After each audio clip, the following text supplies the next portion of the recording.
Alrighty. Welcome back to Nick Lenz's Comic Corner Classic Young Classics. This is episode number 2271. Doubleshot 2165. Got 2 hour trades for you where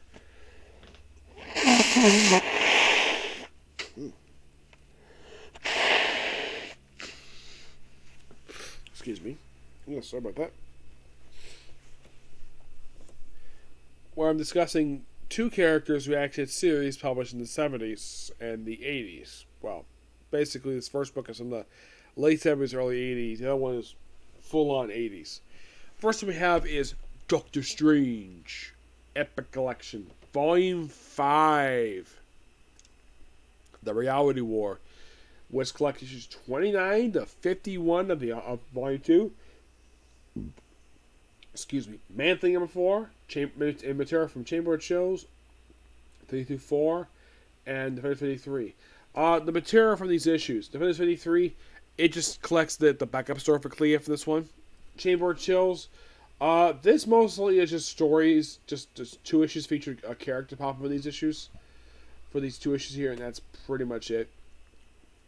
Oh, by the way, with this book here, it's out of the 70s. Yep. Which makes it the third series in this 4, because first was the Uncanny X-Men, it was Daredevil, now this one's turn. Yeah, and by the way, this covers the period now. Well, before I hear, how about the writers? We have Roger Stern, Chris Claremont, Ralph Macchio, David Lee, Don McGregor, Bo Nico, Noe Master, Gardner Fox, and of course artists is Gene Colan, Tom Sutton, Marshall Rogers, who also did a lot of work for Batman, Richo Balmutta, Al Kupperberg, Don Perlin, Howard Chaykin, Sandy Pickett, Ernie Chan, Michael Golden, met this guy Renaissance Commission, and Carrie Gemmell. This book covers the period of June 1978 to February 1982. Yep. Also, because we're in the late 70s, yeah, let's make Clea basically in very scantily attire. Yeah, because she's hot.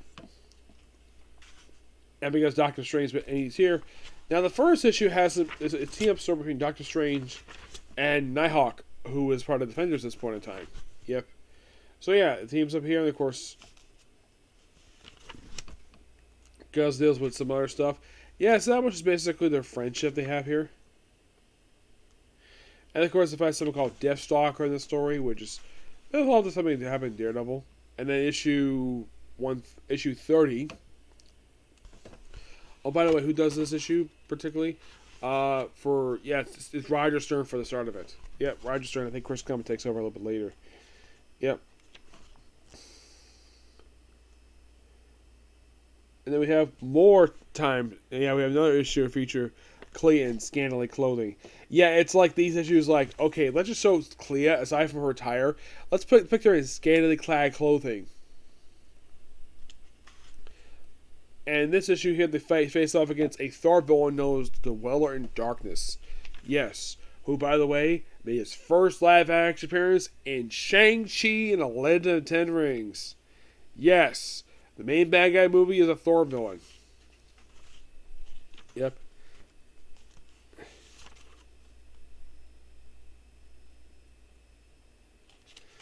Yeah, then right next issue, he teams up with the Submariner in issue 31. We have Don McGregor take over this issue here as a guest writer. As a fill-in writer, probably because Roger Stern was busy. So, Dr. Strange is this barbarian guy. Of course, we're going to have Clea by the end of the issue. And then right next issue, Roger Stern's back with Namor here. And look, no sleeves for Clea. Because, well, this is probably the era where it allows Clea to have less revealing, show off more skin. More Dwell in Darkness. We also have Nightmare here. Also, we have the Dreamweaver. Same character appears in the cover. Yeah, she becomes sort of a recurring character in this book.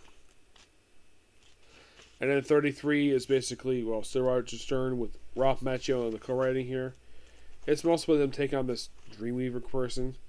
And then 34, Midsummer's Nightmare. Yes, because Nightmare is back and take on this other character for this issue. Yara Panchos take over the writing of this issue with Tim Sutton and Craig Russell on the artwork, which the artwork is fantastic. I love the artwork here. I mean, this is one thing any Doctor Strange fan would agree. Doctor Strange has usually had the best artists in the industry working on his title. He's never had a bad artist. Not really, no.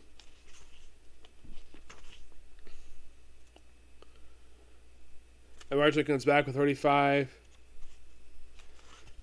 Basically, it's almost like this. All these issues deal with Dwell in Darkness. Then we have Doctor Strange on an airplane. Yes, an airplane. And of course, Roger's going to co-writing this issue again. And by the look, I think this is Gene Colan's artwork. Yep, Gene Colan. Yeah, he takes over as the artist once again. He returns. Which begs the question, why did he do this book when Mark Wolf was in the book? I have no idea.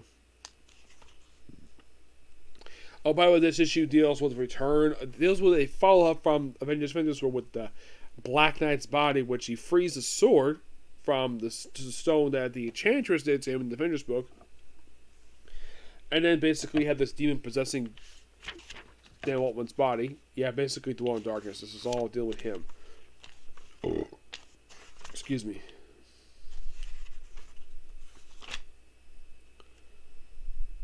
Then you thinking, is it done? Nope. They have basically a battle in Central Park in the very next issue 38.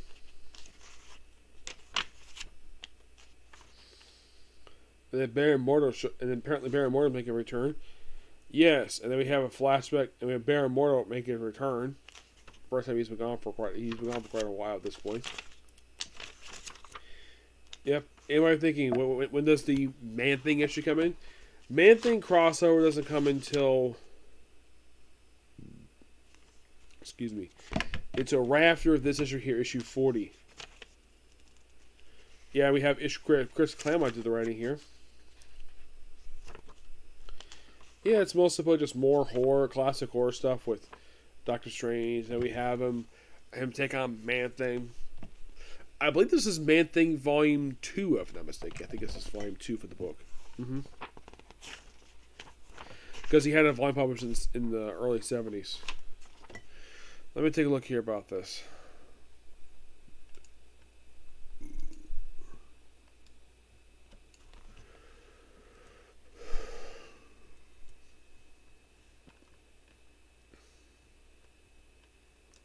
Yep, it's Volume 2. And if you're curious, though, this volume lasted for a whopping 11 issues. Yeah, started in 1979, concluded in 1981. The first volume lasted for 22 issues.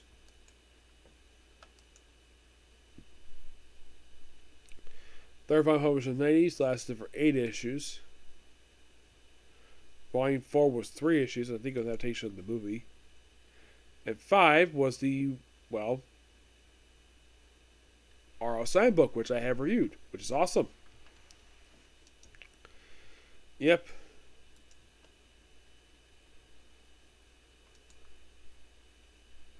They also have this guy called Azrael, who actually dies in issue 40. Yep, he died in issue 40, appeared in this issue, and appeared one more time after this, and that's it. He was just a recurring character in this book. And then continuing in Doctor Strange 41, where he continues his two-part crossover with Man-Thing. Man-Thing goes off, and then 42. We have Doctor Strange in, I think it's Miami. Yeah, I think it's Miami. Basically, he's here just to say goodbye to somebody. He goes home and sees his wife sleeping. Well, actually, for some reason, you have Sarah Wolf here, and she's wearing Clea's clothing for some reason. Don't know why. Yep. Lots of various stuff happening here, and then we move on to issue number 43.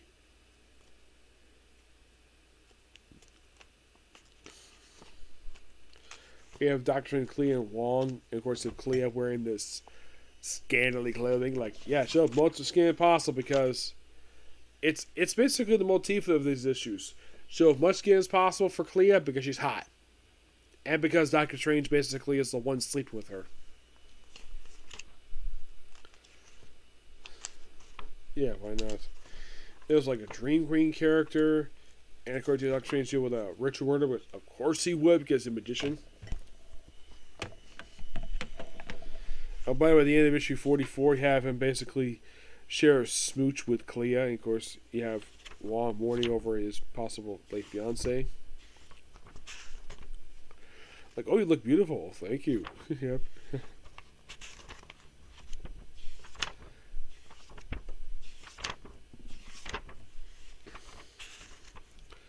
Still lots of fun here. We have the Reality War, which is the title of this book and issue. We have Doctor Strange and Clea in an airport. Yes, you have these two in a freaking airport. They go to JFK. By the way, we have Damon Cellini doing the writing here with Bill Kennel. Interesting. This is a funny bit here. Doctor Strange going to go with the metal detector. Like, oh, he sets it off. Like, oh crap. Like, could it be? Here, Steven, you can't succeed in this time. You little guard praying machines.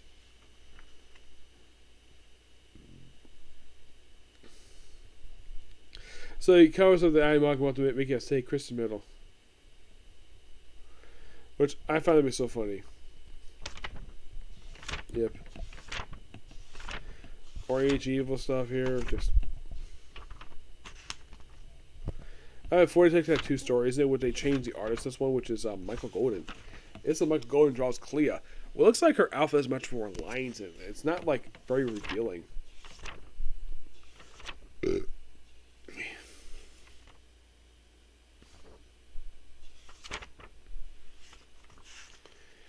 You have lots more mystic stuff here with this one.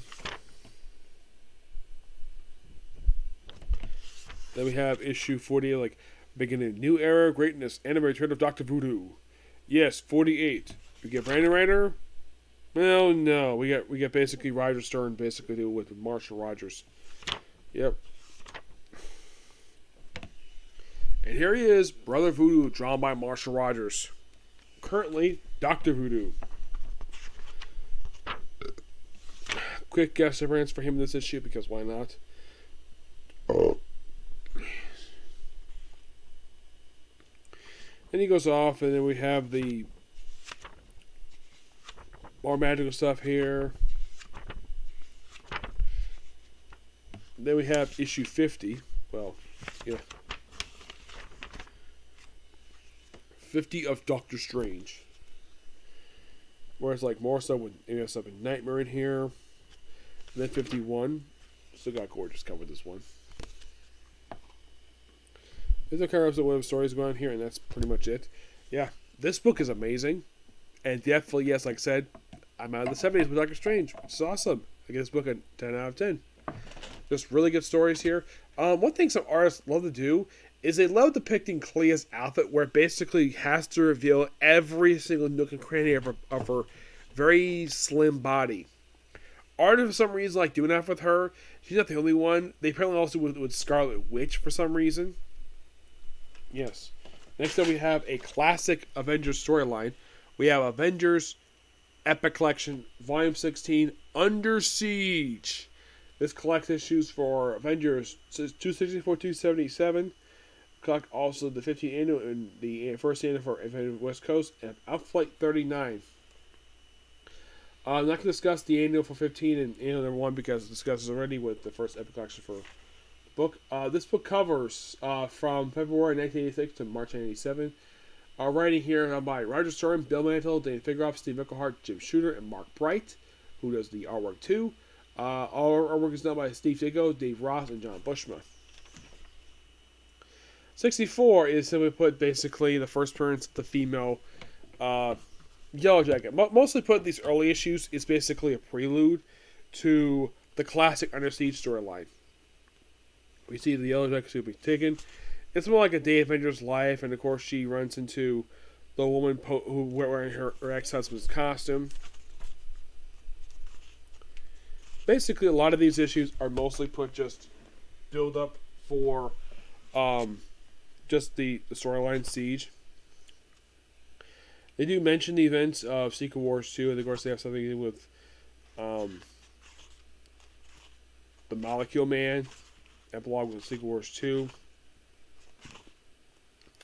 They also did with the return of Kang in these issues. Yes, Kang. That lasts for several issues. And of course, 270 have protests of basically Namor will be part of the Avengers. Yes, Namor has protests with him to be brought in the group. Yeah, and then basically 271 begins the Under Siege story arc. Where you have, on this cover, you have the Grey Gargoyle, the female Yellow Jacket, and Screaming Me, aka Songbird. Yep. And Namor is basically gone. While basically we have people just slowly infiltrating the Avengers mansion. Of course, you have to have a brief guest appearance with Alpha Flight as sort of a build up to this main attack.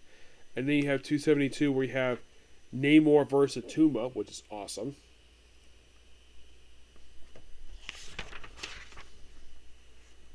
Yeah, then after we deal with the